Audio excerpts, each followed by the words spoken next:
Believing that Karen Carpenter, the most melodious voice of the 70s, led a flawless life is a misconception you'll want to correct by watching this video. Despite reaching great heights in her career, Karen's personal life was marred by profound tragedy, from her health struggles to a tumultuous marriage, culminating in her sorrowful and premature demise. What's particularly poignant is how these heartbreaking aspects of her life remained concealed for so long, only to be uncovered now.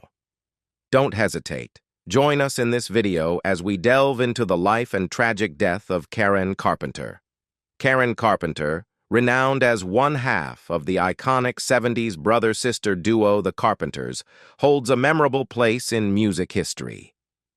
Alongside her brother, Richard Carpenter, a piano prodigy with immense musical talent, Karen formed a band that would leave a lasting imprint on the music industry.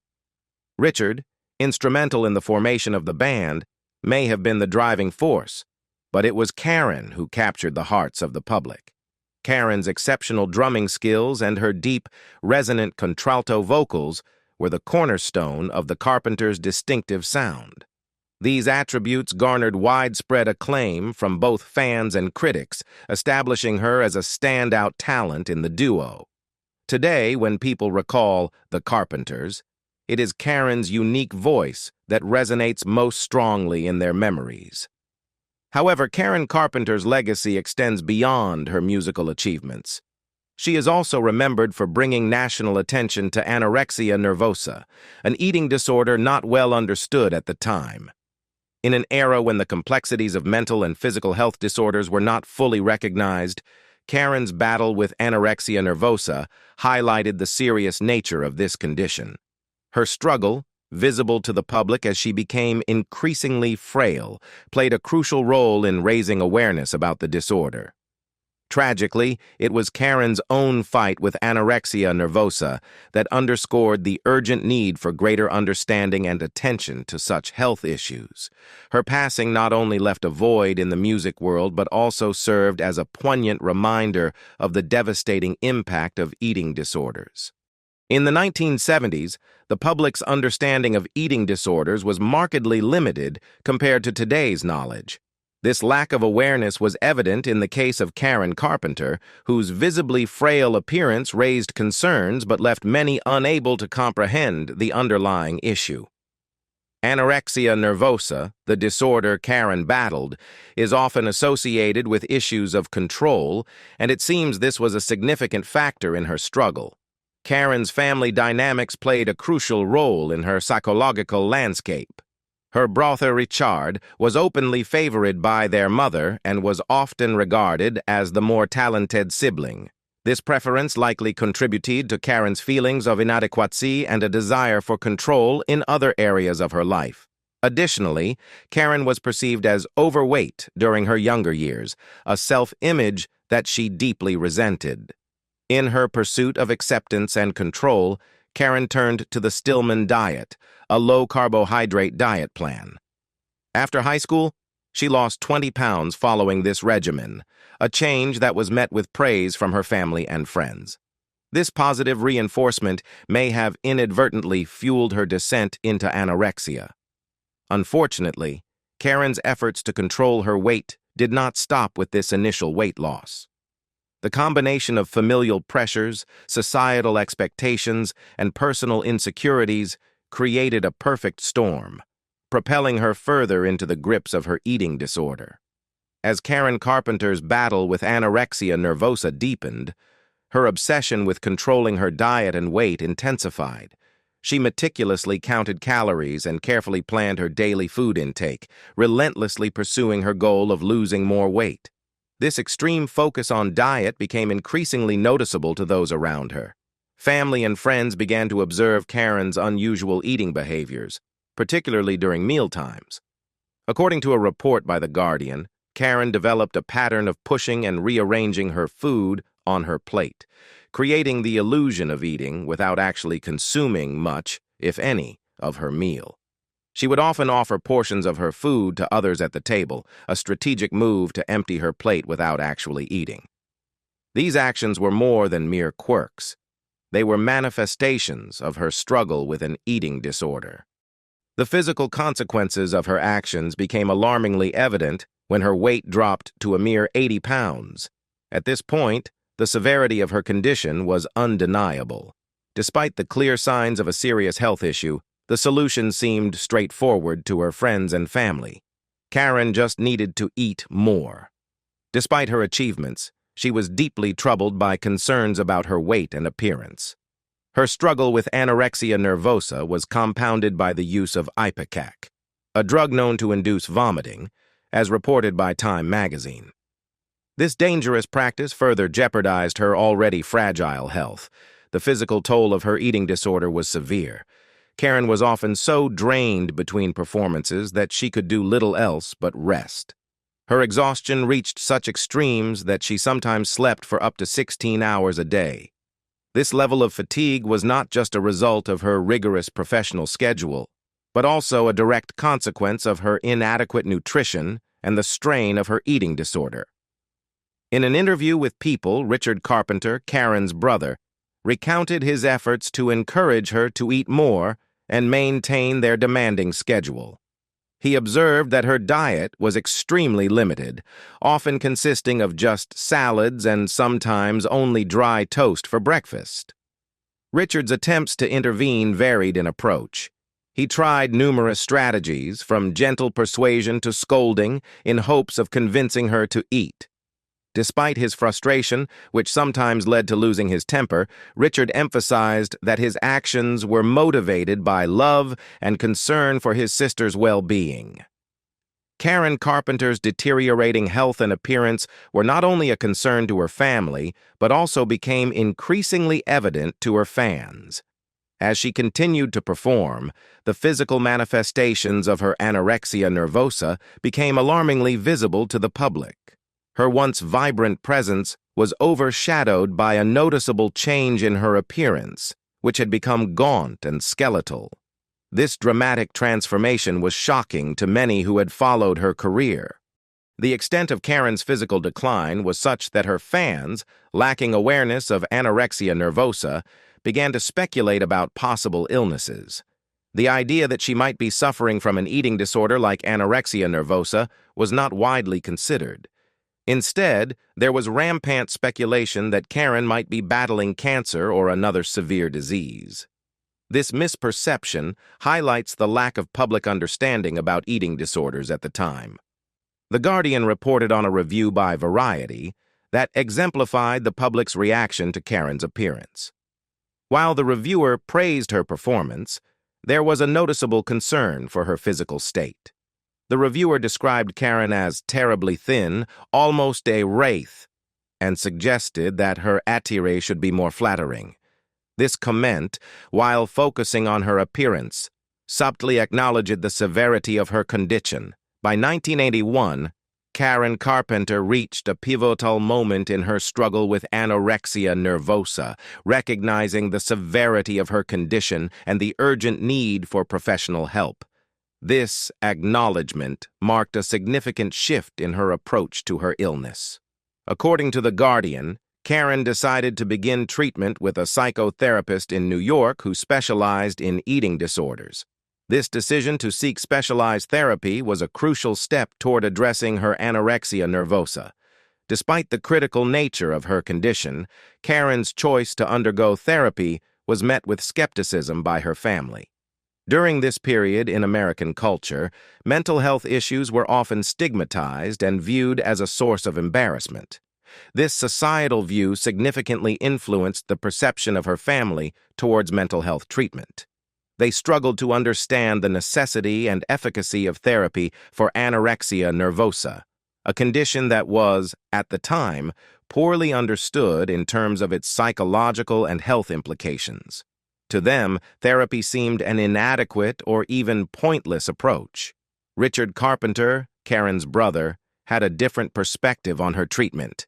He believed that her condition should be addressed more like a substance abuse problem, suggesting that Karen should check into an inpatient facility. Richard's view reflects a common misconception about eating disorders, often likening them to substance abuse issues. While there are similarities in terms of the need for comprehensive care and the potential for relapse, eating disorders like anorexia nervosa have distinct psychological and physiological aspects that require specialized treatment approaches.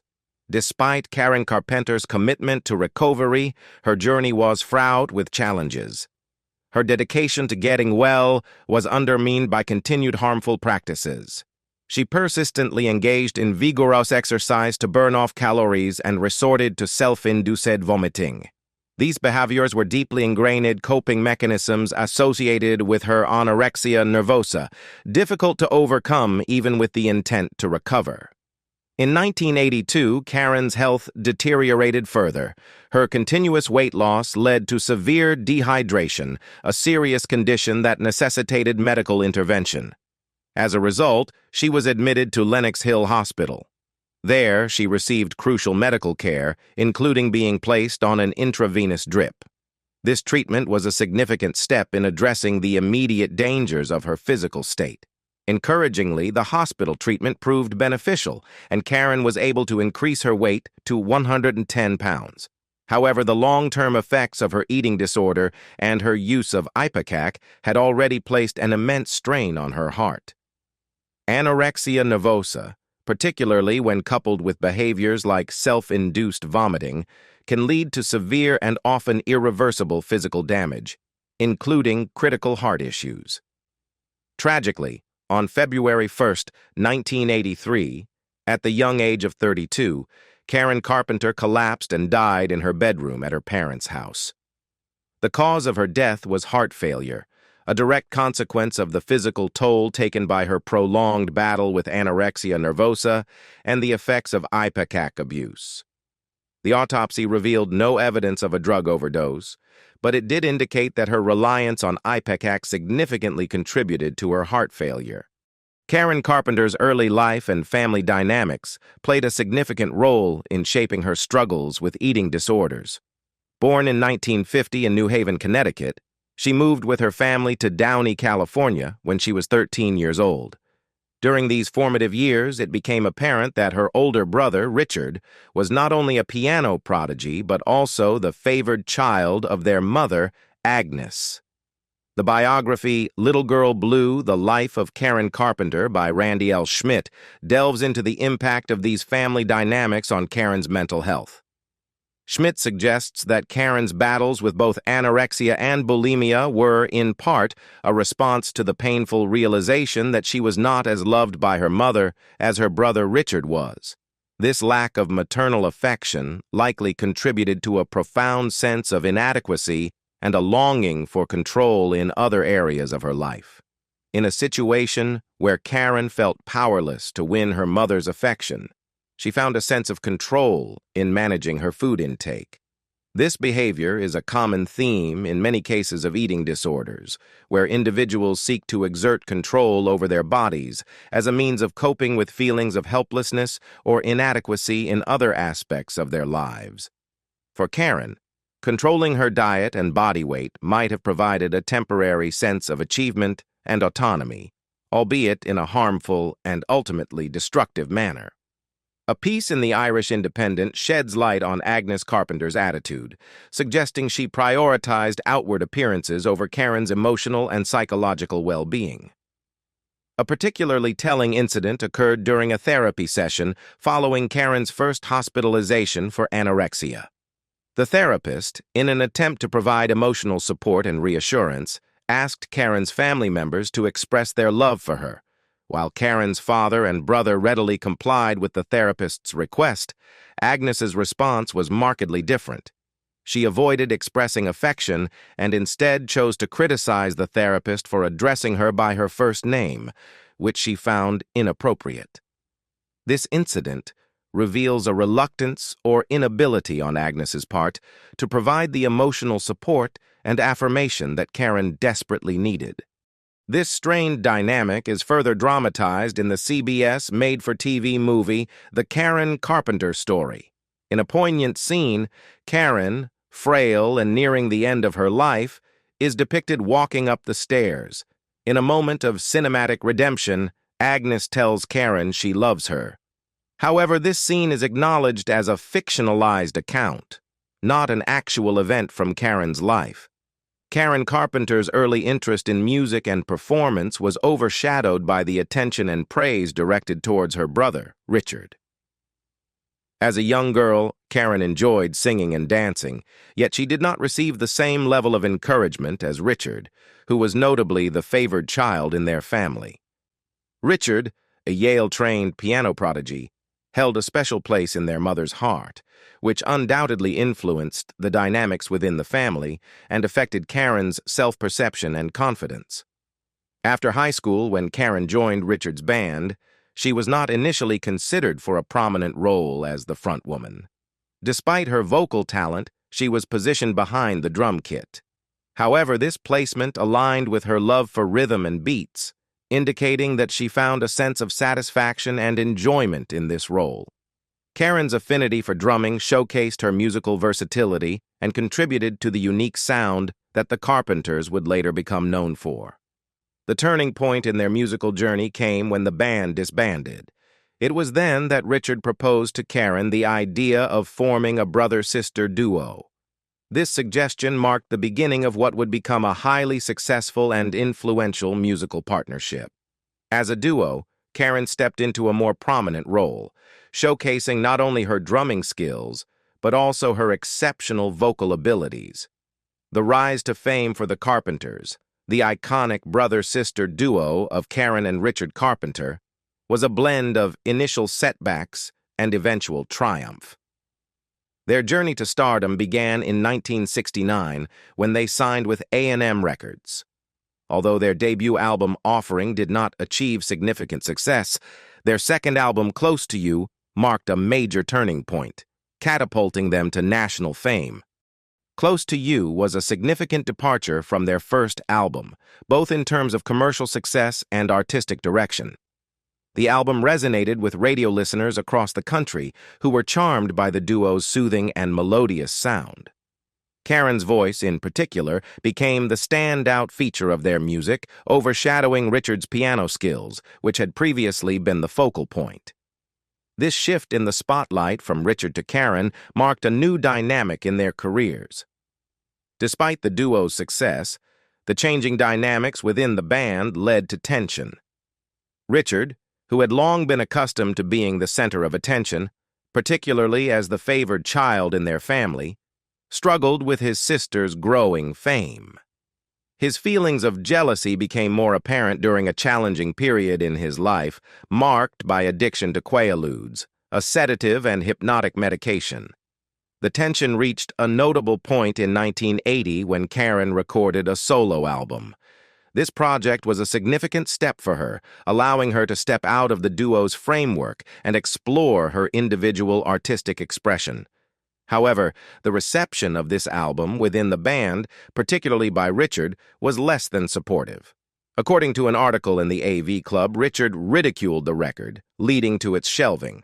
The album remained unreleased until after Karen's tragic death in 1983. Karen Carpenter's rapid ascent to fame in the music industry was a remarkable achievement, especially in her early 20s. However, despite her professional success, she yearned for personal fulfillment that extended beyond her career. Like many, Karen sought the joys of romantic love and the dream of starting her own family. It was these desires that led her to Thomas Burris, a real estate developer whom she met in June of 1980. The relationship between Karen and Thomas Burris developed with astonishing speed. Their romance, described as a whirlwind, swiftly progressed, reflecting the intensity and passion that Karen felt. By August of the same year, merely a couple of months after they met, the couple decided to marry. This decision came as a surprise and a source of concern to some of Karen's friends, who were taken aback by the haste of the relationship. Thomas Burris, a man 9 years Karen's senior, was seen as a handsome and successful figure, characterized by a lavish lifestyle that seemingly aligned with the glamour of Karen's musical world. To Karen, he appeared as an embodiment of the dreams she cherished, a chance at love and a step toward starting a family. Her infatuation with him was apparent, and she seemed to be completely captivated by this relationship. Karen Carpenter's relationship with Thomas Burris, initially filled with infatuation and hope, soon took a distressing turn. Just days before their wedding, Burris revealed a significant and deeply personal secret. He had undergone a vasectomy years earlier. This confession was a devastating blow to Karen, who had cherished the dream of becoming a mother, a dream she hoped Burris would help fulfill. Faced with this shocking revelation, Karen was thrown into turmoil. In her distress, she reached out to her mother, Agnes, to express her intention to call off the wedding. However, Agnes's response was unsympathetic. She viewed the cancellation of the wedding, despite the betrayal Karen felt, as a minor issue compared to the financial costs already incurred for the nuptials.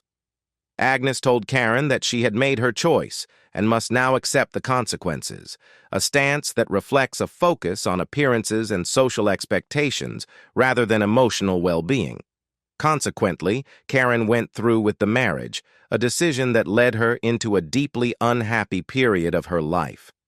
The marriage was characterized by physical and mental abuse at the hands of Burris, further compounded by financial exploitation. Burris's actions not only inflicted emotional and physical harm, but also had a significant impact on Karen's financial stability as he drained her bank account. The marriage, lasting barely a year, ended with Karen feeling utterly disillusioned. She was left broken-hearted, without the family she longed for, and financially depleted. Perhaps most tragically, the experience eroded her belief in love. Karen Carpenter's life, already laden with personal struggles and challenges, was further complicated by the intense scrutiny and involvement of her fans in her private life.